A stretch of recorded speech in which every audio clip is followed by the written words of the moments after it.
Hey there everyone, Steve the Amateur Historian, and I'm lost in the woods somewhere. Someone come help me. I don't know how to get home. No, it's just, it's a tapestry. And, I don't know, I wanted to use it. So, anyway. So, a little piece of good news. There was an episode of Historic Murders of Portland I did. It was like the very first day I ever started doing this series. And forgot I even did this video. Thought I accidentally deleted it because I never remembered cutting it. And then all of a sudden I remembered, wait, didn't I do a video about this?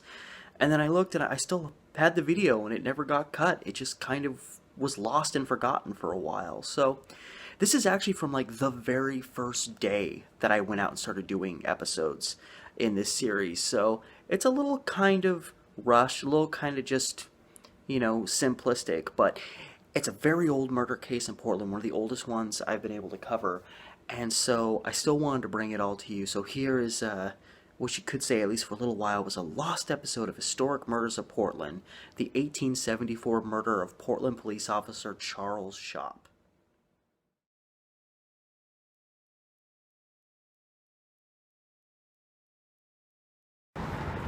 I'm only a block away from First and Oak Street, where this story unfolded.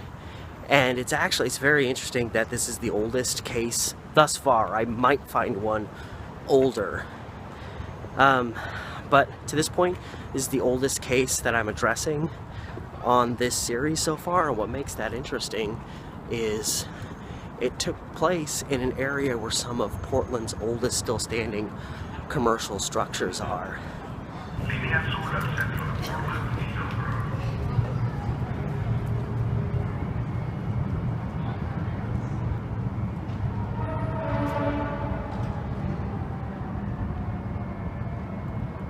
So this intersection behind me is probably one of my most favorite in the city because it has some of our oldest buildings.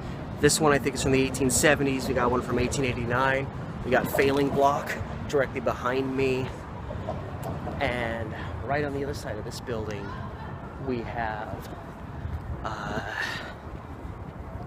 think is it the Feckheimer and White building, or is that the other one around the corner? I can't remember, but anyway, it is of interest. The story's from the 1870s. I'm pretty sure this building is from the 1870s, and then this three-story structure right here next to it is the second oldest commercial structure still standing in Portland, which if you're on the East Coast, that's probably not super impressive, but for the West Coast Portland, this building was built in 1859, and my story begins June 13th, 1874, so even by then this building would have been 15 years old. And then right next to it is the Halleck Macmillan building, which they're actually finally doing a lot of construction on to make it look like it did in its old cast iron days. You can actually see the walls cut out in the corner. This building was built in 1857, Portland's oldest commercial structure still standing, although it's been altered incredibly over the years. But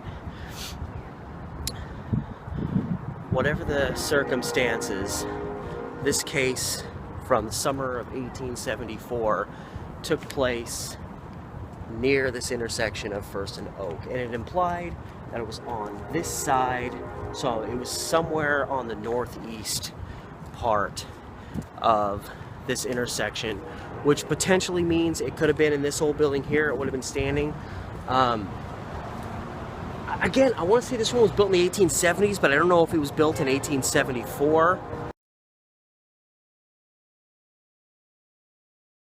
So it's a hot summer night, 1874. A guy named Robert Gibbons, who appears to be a little bit of a criminal loose cannon, wanders into a saloon that is either this building right here or whatever was here before this building, if this was built post 1874, or maybe this one down here was one of them, or something that predated this one.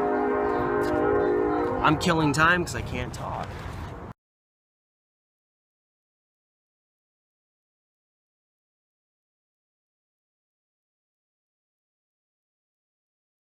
That's what happens when you try to vlog in Portland. There's going to be distractions, and some of them require you to stop.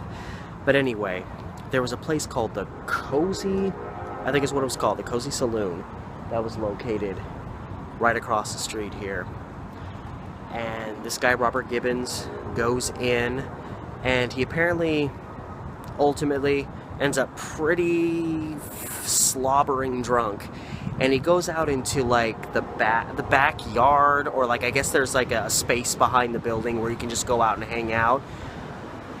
And before you know it, gunshots start going off. And a woman who was out back in the same vicinity where Gibbons was comes running in from the back. And it's like all hell breaks loose. And there is an officer within this vicinity, close enough to where he heard the gunfire and was able to respond. And that officer's name was Charles Shop, as I believe I mentioned in my intro. So he rushes to the scene of the gunfire and screams and whatnot. Just another evening in 1870s Portland, a shootout at a saloon. And you want to talk about a pretty badass officer of the law. It's 1874. Police tactics are probably fairly primitive, at least in comparison to other times. We got Robert Gibbons comes out. He sees Officer Shop and opens fire on him, shooting him, ultimately fatally wounding him. But even after being shot, Officer Shop jumped onto Robert Gibbons. And I believe it was either right in the doorway or right out front, so it would have been right on this sidewalk here. And he jumped on Gibbons, and even bleeding out and dying, he held him down until other officers arrived on the scene. So he went out fighting as best you possibly can in those circumstances. It's just really bizarre that this case, such an old case, and it involves, you figure some drunk at a saloon gets too drunk and shoots another guy. Like, you can understand that, but it was an officer getting shot. I don't know, this might have been the first case of an officer of the law getting shot in the city of Portland. I'm not dead certain on that. It was, Portland had only been a city for about 23 years. And Robert Gibbons was a guy who had relocated to Portland from Maryland. He was a widower, as far as I know. I'm not really sure how crazy his criminal background was. And this woman that he opened fire on was a woman named Annie Miles, who actually ran the saloon, as I understand it. She claimed that she went out back, and he was out back with a friend of his, and they were just drunk and belligerent, and he just started shooting at her. And so she, of course, ran back into the saloon screaming. And the way that Gibbons would tell it in the aftermath is he had gotten just slobbering drunk in the saloon, which I think everybody who was involved kind of agrees on, at least that element of the story, that he was slobbering drunk.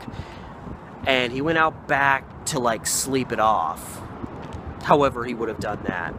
And that he was awoken by Annie Miles, like, trying to rob him. So he like snapped, or I guess that's how you defend yourself from a potential robbery. You just pull out your gun and start shooting at the person. This is, 1870s. I mean, it's really not that crazy of a concept that, oh, you're trying to rob me? I'm gonna blast you. So, I don't know. This Annie Miles, I don't know what kind of a reputation she had. Maybe she was robbing the guy, but whether she was or whether she wasn't, I wasn't justified in just opening fire on her. If he wanted to smack her, knock her away, that's one thing, but this guy decided to pull his gun out, and in the insanity of it all, he ended up shooting an officer of the law, who then pinned him down.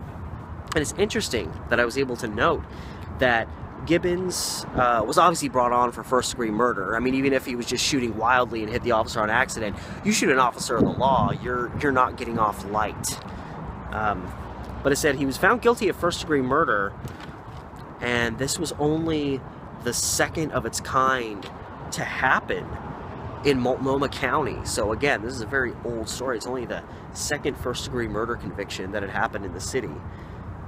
And interestingly enough, was something that obscure.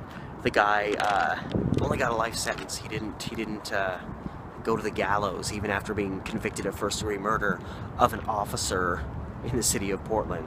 He got off with a life sentence. I mean, back then, that's getting off. You know, they would give you a life sentence for just about anything back then. I'm even hyperbolic, but I mean, it's kind of sort of true.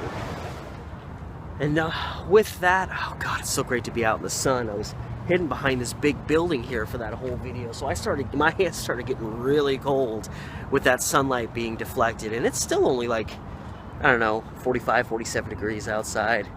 It's not bad though, you know, anytime it's sunny and not windy in Portland this winter is nice. So anyway, guys, all that said, I hope you enjoyed this trip way back in Portland history. One of the first-degree murder convictions in the history of Portland, and the murder of Portland police officer Robert Schopp. And I hope, again, I'm pronouncing his name right. I'm saying it in the way that makes the most sense. And remember, guys, as always, remember to like, share, subscribe. Those are the big ones. If you want to help me on Patreon, that's even more awesome. And links in the description as always. Until next time, guys, thank you for watching this episode of Historic Murders of Portland. And I am Steve, the Amateur Historian. See you next time.